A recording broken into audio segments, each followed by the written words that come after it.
Sahabat EKB yang diberkati Tuhan, selamat berjumpa kembali melalui acara Wasiat Kekal berupa renungan firman Tuhan yang memandu kehidupan kita. Saya Pendeta Santiani Manurung dari GKI Gereja Merpati Mas. Renungan kita pada hari ini, Senin 18 Mei 2026, ditulis oleh Pendeta Nathanael Setiadi, Sekretaris Umum BPMSW GKI Sinode Wilayah Jawa Barat, dengan judul Allah yang mencintai hukum, yang dilandaskan pada Mazmur 99.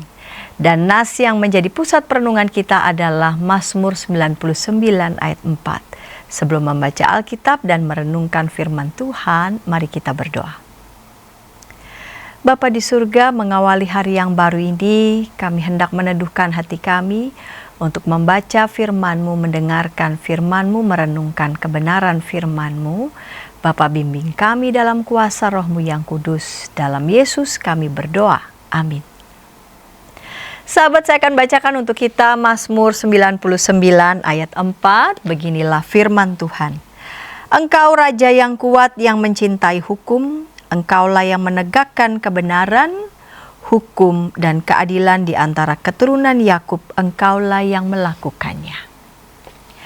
Sahabat, banyak orang menganggap hukum sebagai sesuatu yang mengekang serta membatasi kebebasan dan kesenangan. Namun bayangkan jika lalu lintas tidak memiliki rambu, atau jika setiap orang bebas melakukan apapun tanpa batas. Kebebasan tanpa hukum akan berubah menjadi kekacauan. Karena adanya hukum, hidup dapat berjalan dengan tertib, aman dan adil. Bacaan hari ini mengajarkan kepada kita tentang Allah yang bukan hanya Raja yang kuat, tetapi juga Allah yang mencintai hukum.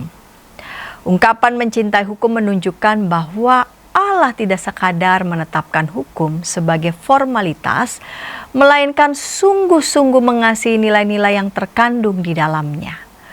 Hukum Tuhan mencerminkan karakternya yang adil, benar dan kudus. Allah menegakkan hukum bukan untuk menghukum tanpa belas kasih, melainkan untuk memelihara kehidupan umatnya.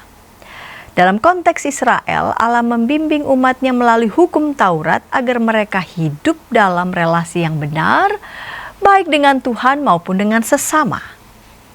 Sahabat, sebagai orang percaya, kita diajak untuk tidak memandang hukum Tuhan sebagai beban, melainkan sebagai wujud kasih Tuhan yang menuntun kehidupan kita. Firman Tuhan adalah pedoman yang menolong kita untuk hidup berkenan kepada Tuhan. Di tengah dunia yang semakin mengaburkan batas antara benar dan salah, marilah kita berdiri teguh pada hukum dan kebenaran Tuhan. Cintailah firman Tuhan dan hiduplah sesuai dengan kehendaknya. Mari kita berdoa. Ketika mungkin kami berpikir bahwa kemerdekaan, kebebasan sama dengan melakukan apapun dengan sesuka hati, maka pada saat itulah kami telah keliru total memaknai kemerdekaan, kebebasan.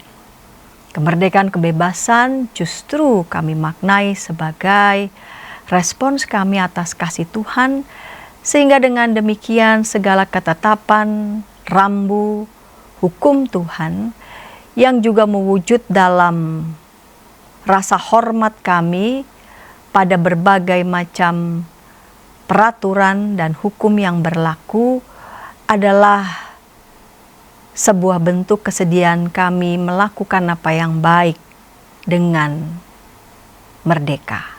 Bukan karena takut hukuman, melainkan karena kami memandangnya dengan melakukannya, kami dapat dipandu untuk melakukan hal yang baik dan menjaga kehidupan orang lain juga tetap dalam kondisi baik. Tolonglah kami ya Tuhan agar kami mulai dengan mengasihi Tuhan melalui setiap ketetapan-ketetapan Tuhan. Dengan demikian, dengan kami mengasihi Tuhan, dengan mengerjakan ketetapan-ketetapan Tuhan dengan sikap bebas, merdeka, kami juga dapat menjaga kehidupan kami dan juga dapat menjaga kehidupan sesama kami dunia ini dengan sebaik-baiknya. Terima kasih Bapa, dalam Yesus kami berdoa. Amin. Demikian renungan kita hari ini. Jangan lupa subscribe, like, dan bagikan kepada sebanyak mungkin orang. Dan jika ada sahabat YKB TV yang ingin didoakan, silakan menyampaikan pokok doa saudara ke nomor 081281889191 atau dapat menghubungi website kami di www.ykbmedia.org. Kami dengan senang hati akan mendoakan saudara. Tuhan memberkati kita.